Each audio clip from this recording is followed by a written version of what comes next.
السلام عليكم ورحمة الله وبركاته. ازيك يا حباب قلبي؟ عاملين ايه؟ يا رب تكونوا بخير. وحشتوني كتير، بقالي يومين ما نزلتش فيديوهات. باجي من الشغل من الحر، انتوا شايفين باين على وشي. باجي من الشغل الحر الصراحة صعب قوي، يعني انا بقالي ساعتين جيت علقت على اللحمة وقاعدة على السرير ماسكة تليفوني، والله ما قادرة اقوم، مش فيها حرفيا، مش قادرة اقوم. يعني اوريكم كده المطبخ، انا ما عملتش فيه حاجة. شايفين المطبخ؟ بس طبعا ما فيش وقت ان انا اعمل فيديو للمطبخ واقعد اعمل بعد كده الاكل. خلاص عيالي هيجوا من بره هيبقوا جعانين، هما مش هنا، فقلت اعلق على الاكل كله واقف اعمل مطبخي. على ما اجي اخلص اوريكم الاكل، شوفوا مطبخي بقى عامل ازاي. ويا رب يعين ويعين كل حد يا رب. ما تنسوش اللايك والاشتراك في القناه عشان يوصلكم كل جديد. ومحتاجه دعمكم انكم تتفرجوا على الفيديو عشان عدد الساعات، انا عندي الحمد لله مشتركين بيزيدوا الحمد لله، بس عدد الساعات يعني حاسه اني ثابته ما بتزيدش. فهعمل معاكم النهارده بسله، انا جبتها اكياس والله مفيش وقت اقعد افصص. بسله باللحمه ورز حبايه وحبايه وشويه ملوخيه. تعالوا نشوف هنعمل ايه. بسم الله الرحمن الرحيم.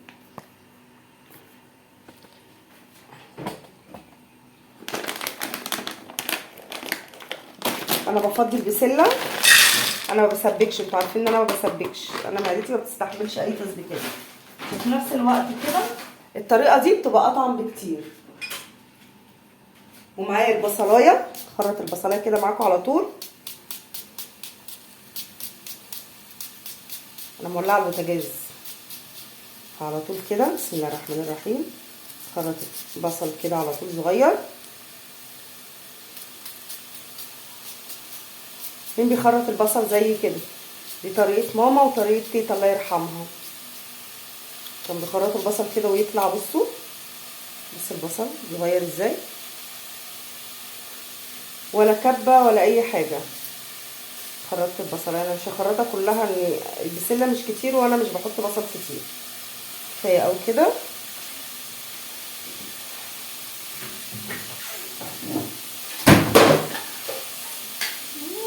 كارثه يا ولاد، كارثه. ده الاستعجال. طبعا علبه السمنه وقعت مني واتدلقت في الارض، يعني هيبقى روتين. حط السمنه كده اهو.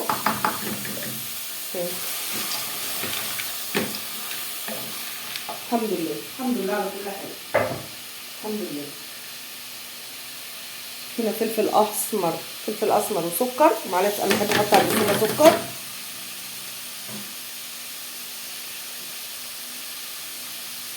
مش قادره اقول لكم دلوقتي، هضطر اغسل سجاده المطبخ وامسح المطبخ كله الاول، اعمله بصابون وبعد كده امسحه عشان السمنه اللي وقعت دي. يعني شوفوا انا قاعده مكسله مش عايزه اعمل حاجه وفي الاخر اتدبست في حاجه. معانا كده كام فص ثوم،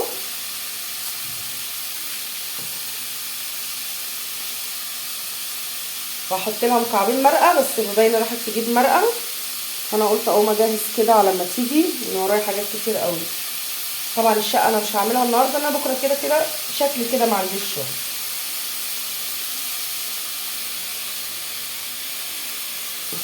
ومواعيد سليمه نسحقها مثلا سليمه بس كده.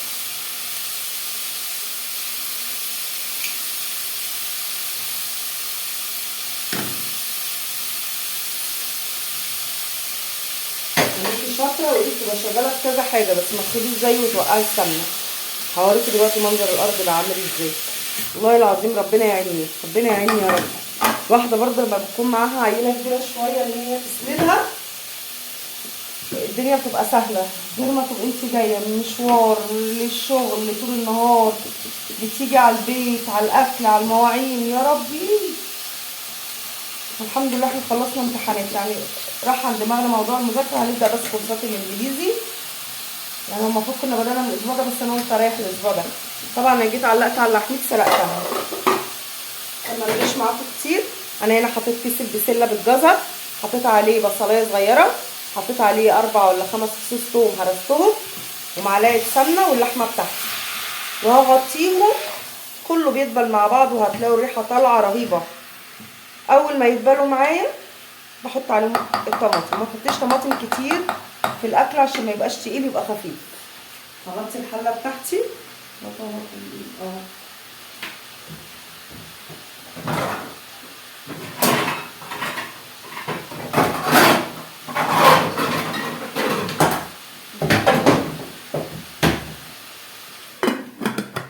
هنقلها على عندي واعمل على عندي رز رز حبه وحبه. انا بسلقهم جاهزين، نولع على البوتاجاز. انا مش عايزه ادوس على حاجه، هفصل بس ثانيه نلم البرطمان السمنه واقع ازاي. بصوا الارض، شايفين الارض؟ شايفين الارض؟ يعني انا الصراحه والله العظيم تعبت. شايفين الارض؟ بس الحمد لله، هنرجع نقول الحمد لله. هلم الفرشه دي واحاول الم برده بصابون الحاجه دي عشان اعرف اقف. انا مش عارفه اقف كده. ونعمل مع بعضنا الرز حبه وحبه. ورجعت لكم حبايب قلبي. هنعمل الرز حبايه وحبايه، شويه زيت،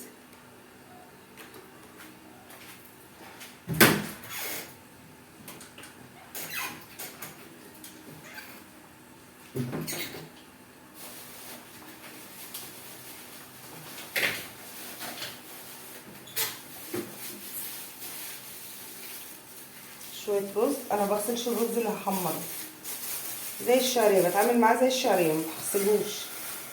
بغسل التاني اللي هحطه، لكن اللي هحمره ما بغسلش الشويه اللي هحمره. بسم الله الرحمن الرحيم.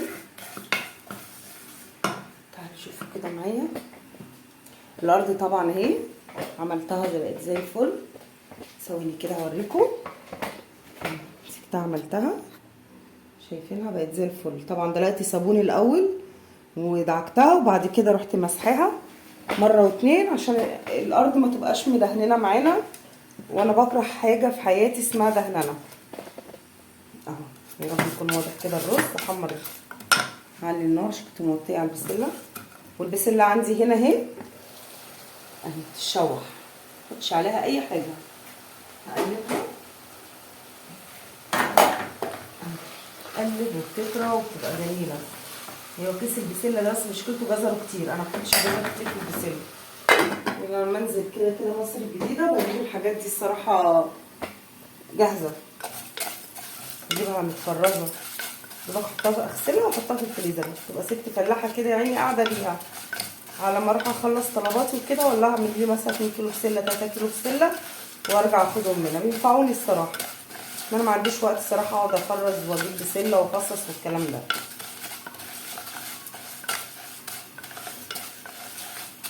نحمر الرز ونرجع نشوف. شايفين الرز بقى لونه ذهبي ازاي؟ حمر معانا. غسله رز، احط الرز كده اللي انا غسلاه عليه. لو امي بس الميه دي لو يوسف لو سمحت كده اهو تحت الترابيزه. اه اتفضل الميه.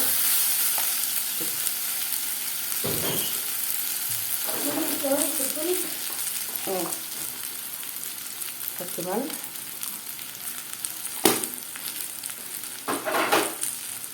شوح الرز بتاعي تشويحه حلوه.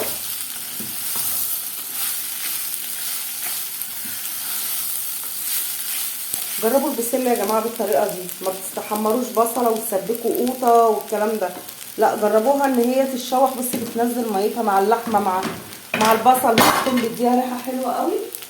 جربوها هتعجبكم قوي.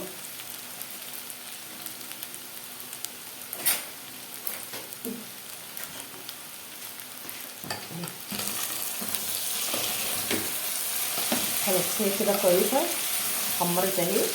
بصوا على البسله.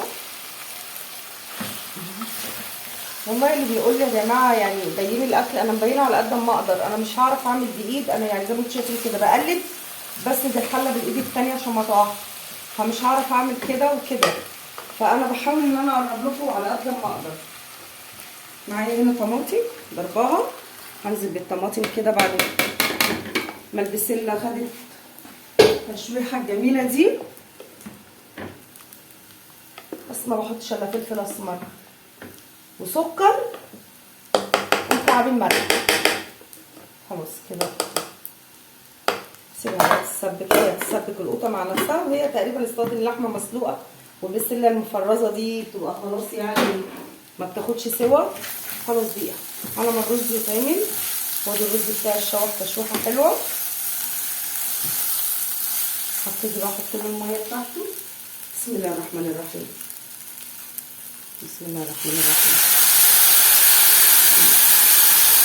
بسم الله الرحمن الرحيم. صلوا على النبي يا جماعه، صلوا على النبي. اللهم صل وسلم وبارك على سيدنا محمد وعلى اهله واصحابه اجمعين. امبارح والله ما دخلتش المطبخ خالص. امبارح اساسا جيت من الشغل على اختي. عندنا عمتي كانت في كندا، عايشه في كندا مش عايشه في مصر، وجت زياره وكانت جايه عشان تعزينا في محمد اخويا، فكلنا كنا هناك وجينا متاخر. بعدين انا بقالي يومين مقضيها بطاطس، ما عملتش اكل والله. بقالي يومين فعلا، امبارح واول بطاطس. خلاص بقى النهارده 15 في الشهر، جمعيات وايجار وبلا ازرق. وعلى رأي الله يرحمها تقول لك المعده ما بتشكرش، اهم حاجه محدش يبقى ليه عندك حاجه.